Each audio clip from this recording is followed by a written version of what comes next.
అక్కి పుల్ల లాంటి ఆడపిల్ల నేను నన్ను చిన్న చూపు చూస్తే ఊరుకోను ఎందులోని నీకు నేను తీసుకోను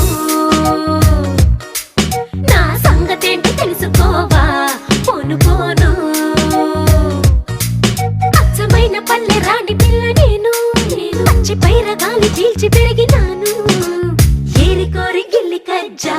పెట్టుకోను నిన్ను చూస్తే ఇళ్ళకు